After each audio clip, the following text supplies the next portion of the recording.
ఒక మహానటిమణి సావిత్రి గారు ఆవిడ జీవితం పూర్తిగా మారిపోవడం చూసి మీకేమనిపించింది? అంటే లాస్ట్లో బాగా బాధ కలిగింది అందరికి. చాలా కోపం వచ్చింది యాక్చువల్లీ.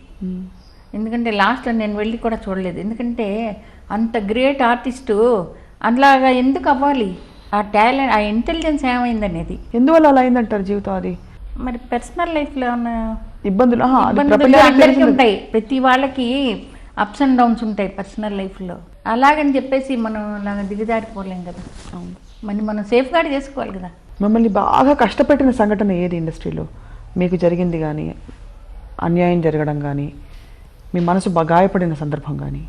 ఇది పేర్లు చెప్పలేను కానీ కొంతమంది అబద్ధాలు ఆడేసి మన్ని తప్పించడం కోసం కొన్ని పిక్చర్స్ నుంచి అది చేశారు. ఇంకో ఆర్టిస్ట్ కోసం అని మా మీద రాంగ్ ఫ్లాప్ ఆర్టిస్ట్ అని అలాంటింతా చేసిన వాళ్ళు ఉన్నారు. అది మాకు బాగా తెలిసిన చాలా ఫీల్ అయ్యాయి అనమాట. ఇప్పుడు అందరివి ఫ్లాప్లు అవుతాయి, అందరివి హిట్స్ అవుతాయి. ఎవరు అవ్వలేదు ఎవరు కదా. కరెక్టే. మమ్మల్ని మాత్రం పర్టికులర్గా చూపించడానికి వాళ్ళు బ్యాడ్ మోటివ్ తప్ప ఇంకేం కాదు. ఎవరు అంటే ఎవరు చేశారు? నటీమణుల కోసం ప్రొడ్యూసర్, డైరెక్టర్స్ అలాంటి వాళ్ళు అవన్నీ కష్టపెట్టింది. ఆ రోజులు కష్టపడ్డా. మీ కళ్ళ మీద ప్రత్యేక దృష్టి ఉండేది కెమెరాలకి. అవునవును. దానికి ఏమైనా మీరు శ్రద్ధ తీసుకునేవారా? డైరెక్టర్లు గ్రహించారా అది ఇట్లా చేపకళ్ళలాగా ఇలా ఉండేవి? లేదు, నేను అలాంటిదేమి స్పెషల్గా ఏం చేయలేదు. వాళ్ళు మేకప్ వేసేవాళ్ళు, నేను యాక్ట్ చేసేదాన్ని. అంతేనా? అఫ్ కోర్స్ కళ్ళతోనే మనం ఇంప్రెస్ చేయాలి కదా ఆ రోజు.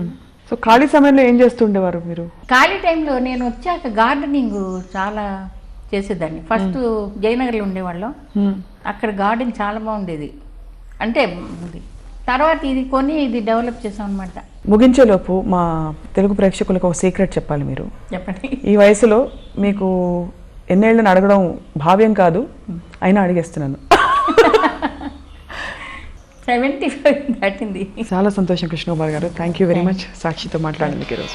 తొలి అవకాశం ఎలా వచ్చిందమ్మా మీకు? స్వప్న సుందరి సినిమా చూస్తున్నా రాజకుమారి టాకీస్లో. సో సౌందరరాజన్ గారు అదృష్టి ఇప్పుడు తీశారా ఇంతకుముందు. వాళ్ళ అమ్మాయి సినిమా థియేటర్లో కూర్చొని వాళ్ళు వెతుకుతున్నారు. సిండ్రిల్లా తెలుగులో నవ్వితే నవరత్నాలు తీస్తున్నారు. అవునవును. సో వాళ్ళు వెతికేటప్పుడు ఏమైంది, నన్ను వెనక్కి నుంచి చూస్తూ ఉంది. ఊరికి వెనక్కి తిరిగి ఇంటర్వెల్లో చూసి తర్వాత అడ్రస్ అడిగింది మా మదర్ని. కానీ ఇంటికి వచ్చేసారు వ్యాన్ వేసుకొని. సో వచ్చేసి మీ అమ్మ యాక్ట్ చేస్తారా, భలే కరెక్ట్గా ఉంటుంది మా క్యారెక్టర్కి. అప్పుడు నాకు టీన్సే కదా, 16 ఏళ్ళు 17th ఇయర్. మా ఫాదర్ పర్మిషన్ ఇచ్చారు. ఆ పిక్చర్ ఒప్పుకొని కొంచెం స్టిల్స్ పడేటప్పటికి 14 మూవీస్ వచ్చాయి నాకు ఒక్కసారిగా, ఒకేసారి సినిమాలు. మీరు పుట్టింది వెస్ట్ బెంగాల్ అంటారు, నిజమేనండి? అవును, నైహటి వెస్ట్ బెంగాల్లో. మా ఫాదర్ అక్కడ వర్క్ చేసేటప్పుడు నేను పుట్టా. మళ్ళీ అస్సాంలో పనిచేసేటప్పుడు షిలాంగ్లో మేము మెట్రిక్ పాస్ అయ్యాను నేను. మరి డాన్స్ అంతా అక్కడే నేర్చుకున్నారా? డాన్స్ చిన్నప్పుడు రాజమండ్రిలో వేదాంతం జగన్నాథ్ శర్మ గారి దగ్గర 1 year నేర్చుకున్నా కూచిపూడి. ఇలా మళ్ళీ మెడ్రాస్ వచ్చేసాం. ఇక్కడ కొంచెం డాన్స్ చోప్రా గారు వాళ్ళ దగ్గర వీళ్ళ దగ్గర నేర్చుకున్నా. అప్పట్లో బెస్ట్ కాంప్లిమెంట్ మీకు అందించింది అంటే చూసిన వాళ్ళు, స్టిల్స్ చూసిన వాళ్ళు ఏమనేవారు? ఒక అమాయకత్వం ఉంది మొహంలో. కరెక్ట్, చాలా కరెక్ట్. చాలా మంది అనేవాళ్ళు. నేచర్ కూడా సాఫ్ట్ కొంచెం. నేను అవునా? నేచర్ అగ్రెసివ్ టైప్ కాదు.